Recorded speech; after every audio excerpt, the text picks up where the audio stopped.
Proclamação do Evangelho de Jesus Cristo segundo Lucas. Glória a vós, Senhor. Naquele tempo, os apóstolos disseram ao Senhor: aumenta a nossa fé.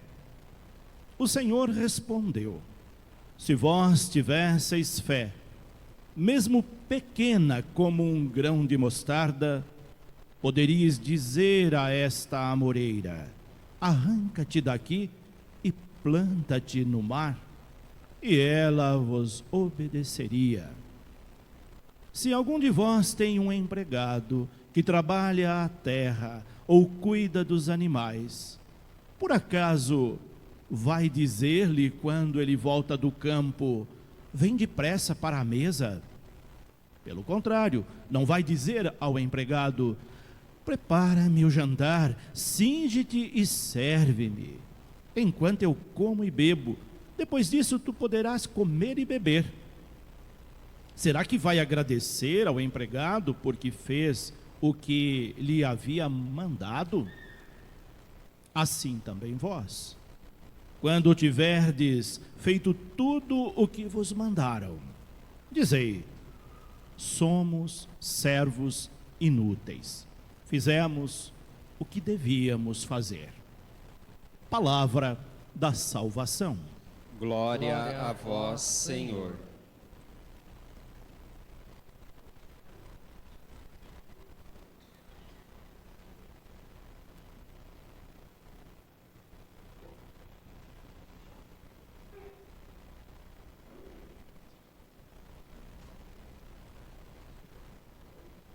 E assim, o Senhor dirige a nós nesta manhã de domingo, onde também temos que lembrar dos santos anjos de guarda, né? Dia 2 de outubro, que também são mensageiros, sempre mensageiros de Deus.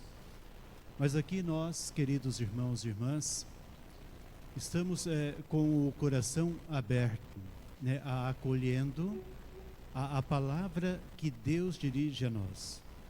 Na verdade, acolhendo este próprio Deus que se faz presente em nosso meio e que, com certeza, quer nos envolver mais e mais na sua graça e no seu amor.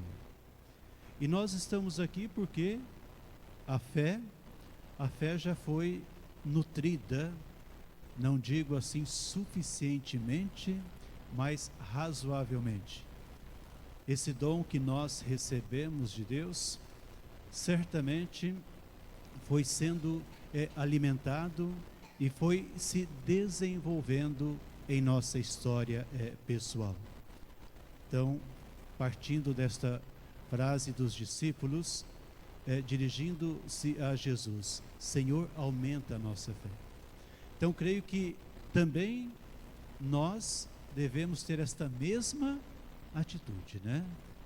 Pedir ao Senhor que a nossa fé possa amadurecer cada vez mais, crescer cada vez mais. E não tem idade aqui que possa dizer: não, já estou maduro suficientemente. Se alguém tem 90 anos, tem alguém com 90 anos aqui? Exagerei agora, né? Mas vai que tenha. Mas para dizer que é preciso sempre crescer cada vez mais. Sobretudo, quando nós compreendemos que a fé, ela envolve o todo da nossa vida. A fé, ela é ligada e deve ser ligada ao todo da nossa vida. Jesus, quando ele fala desta questão do tratamento que de repente se tem com o empregado, ele usa essa imagem. Quem é que, tendo o empregado que volta do campo, e quando ele chega diz: venha sentar-se à mesa, venha. Mas de repente Jesus questiona, né, uma postura, um comportamento totalmente desconectado da verdadeira fé. Então, a verdadeira fé também supõe o verdadeiro amor, né? O olhar para o outro e saber que ele é um irmão, saber que ele merece todo o respeito. Então, a maneira de olhar, a maneira de se relacionar com o outro, ela vai expressando também o tipo de fé que nós temos. Então, eis o porquê que o nosso olhar tem que ser cada vez mais também purificado. O nosso olhar tem que ser cada vez mais iluminado. Mas o nosso coração também tem que ser cada vez mais aberto a esta graça de Deus. Como saber olhar para o outro e acolher o outro verdadeiramente como um irmão. E não importa o que ele tenha feito ou deixado de fazer. E a nossa tendência, às vezes, também é deixar de lado aquele que não age igual nós gostaríamos. Aquele que tem um comportamento totalmente contrário ao que nós entendemos como certo. Bom, aqui é claro que sempre vem aquela imagem da mãe, que quando tem vários filhos, se tem um filho que é muito rebelde, um filho com a vida muito complicada, aquele filho ocupa mais ainda a mente e o coração da mamãe. Ela se preocupa mais, ela perde sono por causa daquele filho. Se a mãe tem amor no coração, ela sofre, para dizer que nós somos chamados a vivermos esse tipo de amor, que quanto mais o outro estiver afastado, mais ele precisa sentir-se amado por nós. Então, esta imagem, Jesus dizendo: quem tem fé do tamanho do grão de mostarda pode fazer grandes coisas. Mas aí me vem então a importância de lembrar para mim mesmo e para todos nós que esta verdadeira fé supõe um verdadeiro amor para com o próximo também. E depois a fé, ela quando vai se desenvolvendo dentro do ser humano, o ser humano ele vai percebendo também tudo ao seu redor que não condiz com o projeto de Deus. Aí podemos até olhar com muito carinho, com muito amor para o profeta Abacuque hoje. Abacuque está angustiado, ele está triste, mas porque ele desenvolveu sim uma verdadeira fé. Então a verdadeira fé supõe perceber tudo aquilo que é contrário ao projeto de Deus no entorno, na sociedade, no mundo também. A verdadeira fé supõe também dar um grito contra todos os abusos que nós percebemos no mundo ao nosso redor. Claro, aí nós temos o profeta falando de várias situações, falando de injustiças, de sofrimento, de discórdia, ou seja, várias situações. Mas ele está suplicando, ele está gritando esta imagem, se dirigindo ao Senhor. Ele está buscando no Senhor a graça necessária. E é claro que o profeta, ele deseja um mundo melhor.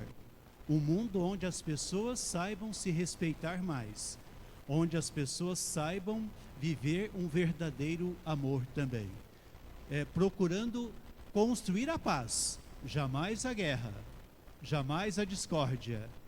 Então nós temos aí em Abacuque uma imagem de alguém que desenvolveu uma verdadeira fé. Por isso que a verdadeira fé, ela nos desinstala, ela nos tira daquela zona de conforto, nos faz perceber tudo aquilo que acontece. Então a fé, ela nos incomoda, ela nos inquieta, ela nos impulsiona. Por isso que aí entra a questão que eu dizia, que nós não temos uma missão, nós somos missão. A igreja é missionária. Se eu sou igreja, eu sou missionário. Porque isso está impregnado no meu ser, no meu coração. Então eu começo a perceber tudo aquilo que é contrário ao projeto de Deus, percebo dentro de mim e, como disse, fora de mim, e tudo isso me inquieta, me incomoda. Então é uma voz que começa também a gritar dentro de nós. Uma voz também, como já disse, que nos desinstala, que nos faz sair do nosso comodismo e fazer algo. Então eu não fico naquela lamentação, naquela reclamação, porque esse é um perigo, né? Eu vejo uma situação e começo a lamentar, a reclamar, a falar mal, a falar contra aquilo, mas ao mesmo tempo eu fico de braços cruzados. Então é um perigo muito grande. Então como deixar com que esse Deus, ele vá de fato tomando conta da nossa mente e do nosso coração?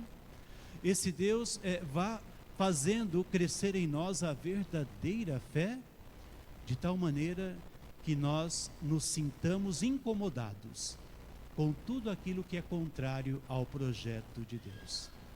E é claro que quando a pessoa ela se entrega, né, ela se deixa ser conduzida por este Espírito de Deus, é claro que ela vai encontrar muitas resistências.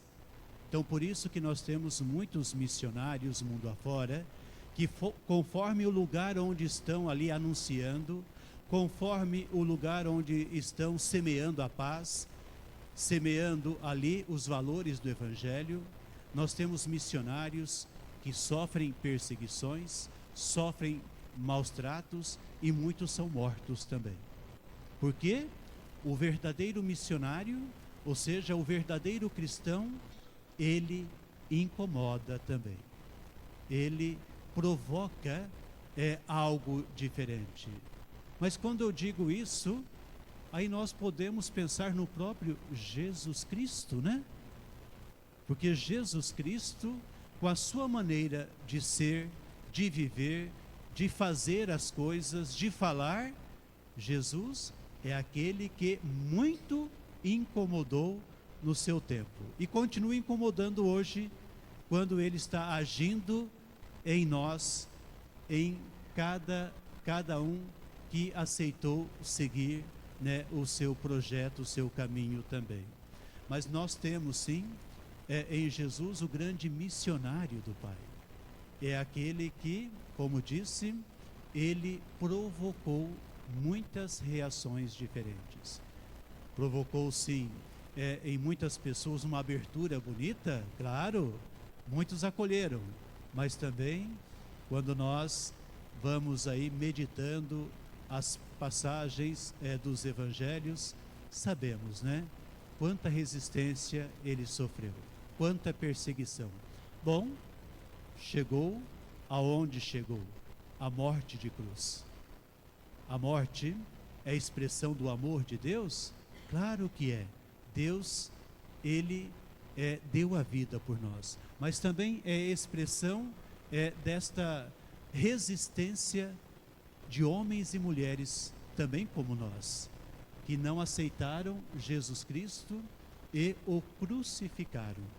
Tanto é que nós encontramos, né, Pedro, logo após, né, a ressurreição, quando ele começa, ele, Paulo e os outros, né, olhando para muitos, dizia: este Jesus que vós crucificastes, que vós matastes, Deus o ressuscitou. Mas para dizer que é fruto também desta ação humana. Mas então em Jesus nós encontramos aquele que para nós é a grande referência de como viver esta verdadeira fé em Deus e como nos entregarmos cada vez mais ao projeto de Deus. Nesta caminhada, podemos nos sentir enfraquecidos, desanimados, com certeza, né? Aí eu olho para a segunda leitura. a carta de Paulo a... Para quem que ele escreveu hoje mesmo? Ah, muito obrigado. Timóteo. Qual é a imagem que nós podemos tirar desta segunda leitura? Não dá a impressão forte que Timóteo está um tanto assim desanimado? Que ele está, de repente, diante das provações, diante dos sofrimentos, das dificuldades, ele se encontra assim numa situação complicada?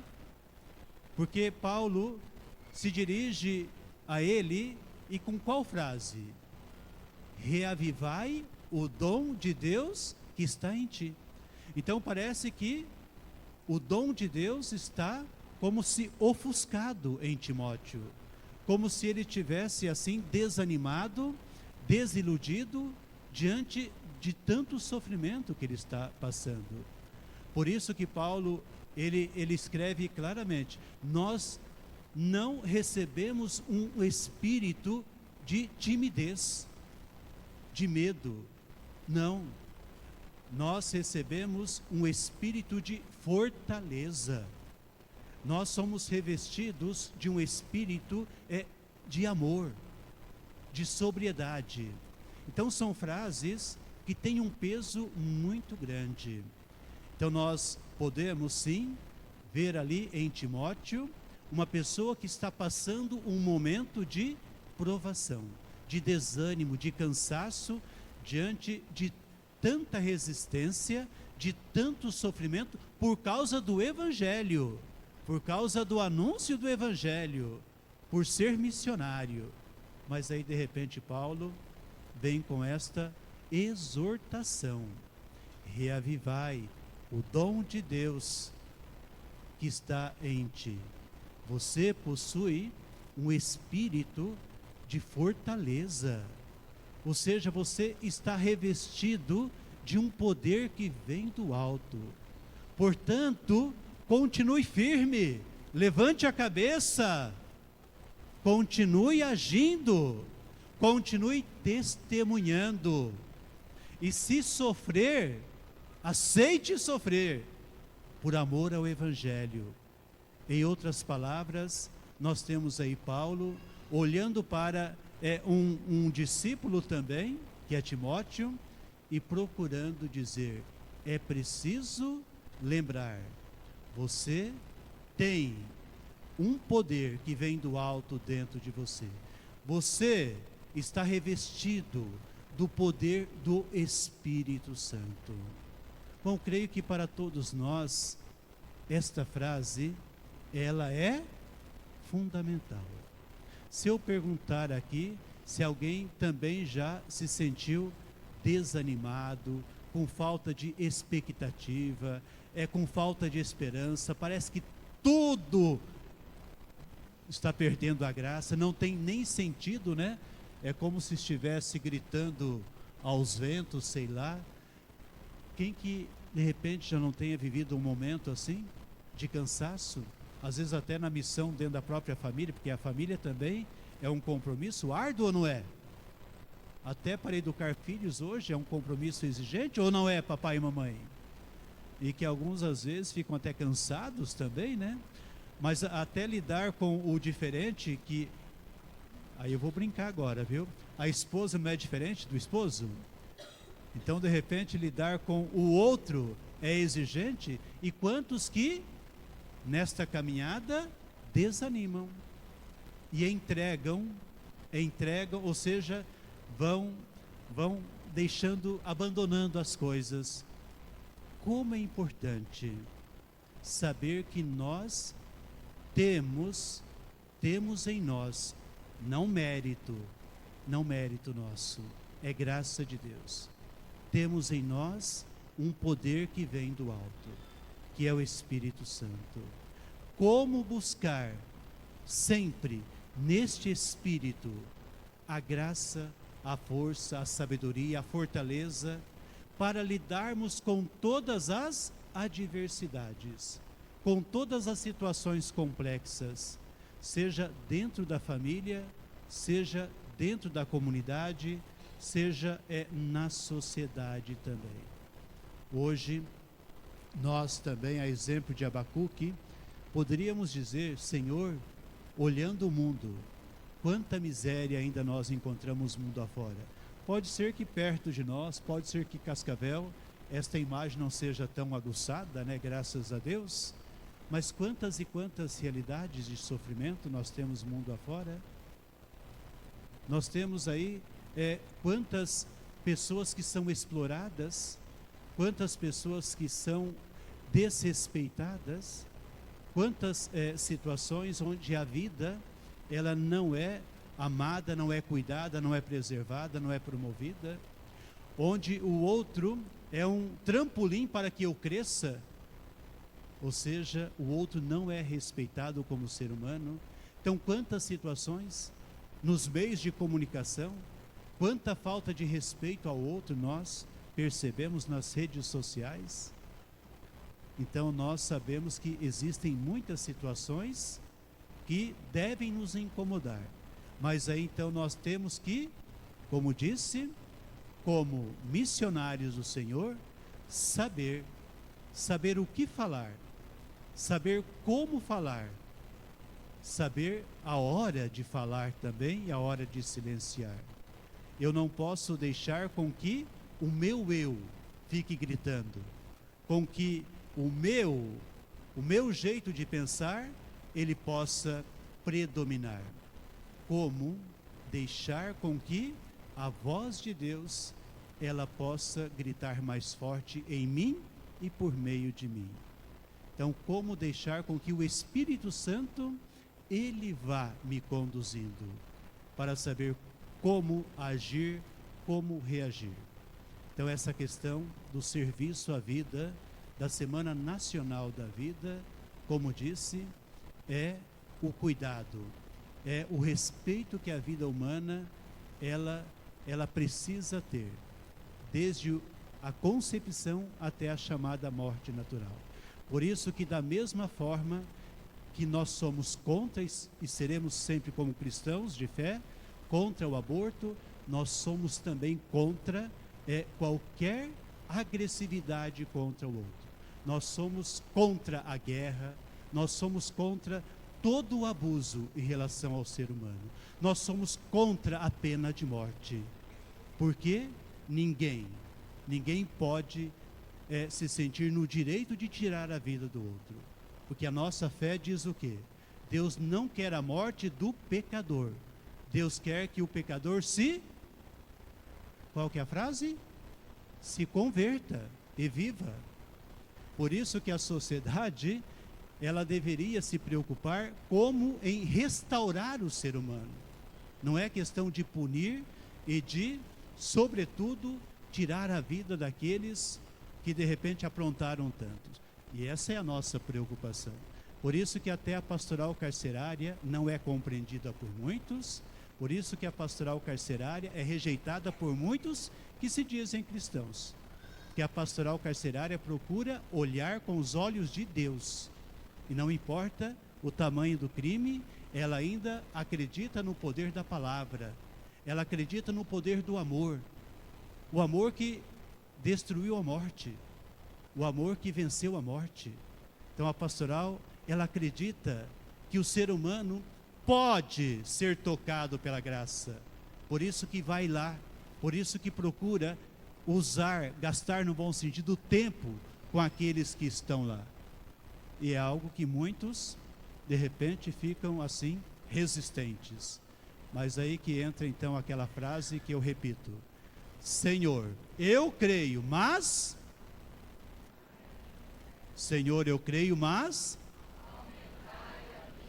Entenderam, né? Que aumentar a fé supõe iluminar mais os nossos olhos, fazer com que o nosso amor também cresça, com que a compaixão, a misericórdia, ela possa predominar em nossa vida. Então nós temos esta convicção: o nosso Deus é o Deus da vida. Por isso, respeitar, cuidar, promover a vida em todas as circunstâncias é também nossa missão. Louvado seja nosso Senhor Jesus Cristo.